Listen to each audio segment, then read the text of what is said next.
नमस्कार. वैष्णवीच्या स्वयंपाकघरात तुम्हा सर्वांचं पुन्हा एकदा मनापासून स्वागत. तर आज आपण आपल्या स्वयंपाकघरामध्ये जोधपुरी स्पेशल आणि तसेच मान्सून स्पेशल भरवा मिरची वडा बनवणार आहोत. तर त्यासाठी स्पेशल वाटण बनवायचं आहे. तर इथे मी 4 मिरची घेतल्या आहे, 1 इंच आल्याचा तुकडा, 1 गड्डी लसूण, 1 चमचा जिरे आणि 1 चमचा धने. आता हे सर्व एक एक करून मिक्सरच्या भांड्यामध्ये घालूया आणि याची दरदरीत अशी पेस्ट बनवून तयार करूया. यामध्ये पाणी अजिबात घालायचं नाही. बिना पाण्याची आपल्याला ही पेस्ट तयार करायची आहे. तुम्ही बघू शकता मस्त आपली दरदरीत अशी पेस्ट बनवून तयार झाली आहे. आता आपण बटाट्याचा मसाला बनवायला घेऊया. तर त्यासाठी इथे मी 4 उकडलेले बटाटे घेतले आहे. आता घालूया कढईमध्ये तेल. तेल तापलं की त्यामध्ये अर्धा चमचा जिरे, 5 ते 6 कढीपत्त्याची पाने आणि हा बनवून घेतलेला मसाला हा यामध्ये घालूया. ही पेस्ट छान तेल सुटेपर्यंत आपल्याला परतून घ्यायची आहे. आता छान परतल्या गेली की त्यामध्ये घालूया अर्धा चमचा इतकं लाल तिखट, पाव चमचा इथे मी हळद घातली आहे. आता याला छान परतून घेऊया. तुम्ही बघू शकता मस्त सुरेख रंग आला आहे. आपला मसाला ऑलमोस्ट बनून तयार आहे. आता आपण त्यामध्ये घालूया उकडलेले बटाटे.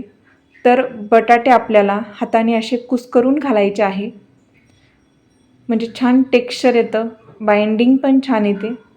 आता अशाच प्रकारे सर्व बटाटे यामध्ये मी कुस्करून घातले आहे. आता हे सर्व मिश्रण छान एकजीव होईपर्यंत आपल्याला परतून घ्यायचं आहे, म्हणजे याची चव अप्रतिम लागते. आता हा सर्व मसाला छान एकजीव झाला की आपण त्यामध्ये घालूया अर्धा चमचा इतकं आमचूर पावडर. तुम्ही चाट मसाला घातला तरीही चालेल, याने एकदम चटपटीत चव येते.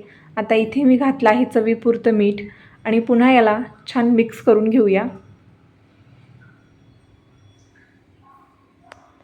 आता आपला जो बटाट्याचा मसाला आहे तो छान बनून तयार झाला आहे. तुम्ही बघू शकता रंग सुरेख आलेला आहे आणि चव तर अप्रतिम आलेली आहे. आता यामध्ये घालूया खूप सारी फ्रेश चिरलेली कोथिंबीर आणि याला छान मिक्स करून घेऊया. आणि आता हे सर्व मिश्रण छान थंड होण्यासाठी ठेवूया. आणि आता इथे मी पाव किलो इतकी मिरची घेतली आहे. तर आता ही मिरची मी छान स्वच्छ धुतली आहे. याला जोधपुरी मिरची असे देखील म्हणतात.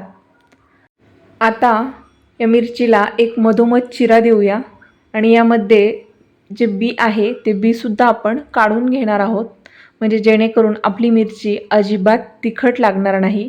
मसाला पण एकदम आतपर्यंत भरला जाईल. असा चिरा दिल्यानंतर आपल्याला मसाला भरायला एकदम सोपं जातं. आता तुम्ही बघू शकता सर्व मिरच्यांना मी चिरा देऊन घेतले आहे. मधोमध मस्त अशा कट केल्या आहे. भरपूर असा मसाला यामध्ये भरता येणार आहे. मिरची वडा बनवण्यासाठी इथे मी 1 वाटी इतकं बेसन पीठ घेतलं आहे. आता आपल्याला यामध्ये घालायचं आहे पाव चमचा इतकी हळद आणि यामध्ये घालूया चवीपुरतं मीठ आणि याला छान मिक्स करून घेऊया. सुरुवातीला आधी कोरडं जिन्नस मिक्स करायचे आणि मग नंतर पाणी घालून याची छान अशी स्लरी तयार करायची. हे मिश्रण खूप जास्त पातळ किंवा खूप जास्त घट्ट नको आहे, जेणेकरून आपल्याला वडा छान डिप करता आला पाहिजे, म्हणजे आपली मिरची छान बुडल्या गेली पाहिजे, तिच्यावरती कोटिंग पण छान आलं पाहिजे, इतपत आपल्याला पीठ छान ठेवायचं आहे. आता हे जे बटाट्याचं मिश्रण आपण बनवून घेतलं होतं ते सर्व बटाट्याचा जो मसाला आहे तो या मिरचीमध्ये एक एक करून भरून घेऊया. मी इथे दाखवल्याप्रमाणे मसाला छान भरून घेतल्यानंतर मिरचीला छान प्रेस करायचं आहे. एकदम मिरची एकदम अशी पॅक झाल्यासारखी झाली पाहिजे, जेणेकरून यामधला तळताना मसाला अजिबात बाहेर येणार नाही. अशाच प्रकारे संपूर्ण मिरची आपल्याला छान स्टफिंग करून घ्यायची आहे. तुम्ही बघू शकता मस्त आपली जी बटाट्याची स्टफिंग आहे ती या मिरचींमध्ये मधोमध आणि एकदम तंतोतंत अशी भरली गेली आहे. खाताना हा मसाला आणि बाहेरील मिरचीचं आवरण, त्याच्याचबरोबर बाहेरील जी कोटिंग असते बेसनाची, त्याने हा वडा अप्रतिम लागतो. सर्व काही एकदम तंतोतंत आपण बनवून तयार केला आहे. आता आपण लगेच तेलामध्ये ही मिरची फ्राय करायला घेऊया. तेल मी आधीच गरम करायला ठेवलं होतं. तर आता एक एक करून अशी भजी म्हणजेच हा मिरची वडा यामध्ये सोडूया आणि याला छान गोल्डन ब्राऊन रंग येईपर्यंत तळून घेऊया. आता एक भाग छान तळला गेला आहे.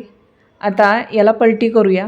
ही मिरची तळत असताना मला साधारण इथे 6 ते 7 मिनिटे लागली आहे, कारण यावरती 3 आवरण आहेत. 3 आवरण म्हणजे मिरचीच्या आतमध्ये भरलेली स्टफिंग, मिरची आणि त्यावरती ही बेसनाची कोटिंग. जेवढा आपण याला छान प्रकारे तळू तेवढा याचा क्रिस्पीनेस, याची चव अप्रतिम लागते, कुरकुरीतपणा येतो. आता आपण याला एका ताटामध्ये काढून घेऊया आणि पुन्हा अशाच प्रकारे सर्व मिरची वडे यामध्ये सोडूया आणि छान गोल्डन ब्राऊन रंग येईपर्यंत त्याला तळून घेऊया. एक बाजू छान तळली गेली आहे. अशाच पद्धतीने अलगद अलगद याला पलटी करूया. आता दोन्ही साईडनी आपला वडा जो आहे तो छान तळला गेला आहे. लगेच याला देखील तेलातून काढून घेऊया. मस्त आपला मिरची वडा, मान्सून स्पेशल मिरची वडा इथे बनवून तयार झालेला आहे. दिसतानाच एकदम खमंग टेस्टी असा दिसत आहे, कारण यामधली आतली जी स्टफिंग आणि मिरचीचा जो फ्लेवर, शिवाय बेसनाची कोटिंग, यामुळे चव अप्रतिम लागते. तुम्हाला मी तोडून दाखवते.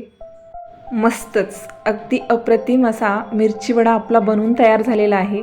तुम्हाला ही रेसिपी कशी वाटली कमेंट करून नक्की सांगा आणि व्हिडिओ आवडला असेल तर व्हिडिओला एक लाईक नक्की करा. चॅनलवर नवीन असाल तर चॅनलला नक्की सबस्क्राईब करा. भेटूया अशाच नवनवीन व्हिडिओसोबत. तोपर्यंत खात राहा, मस्त राहा. धन्यवाद.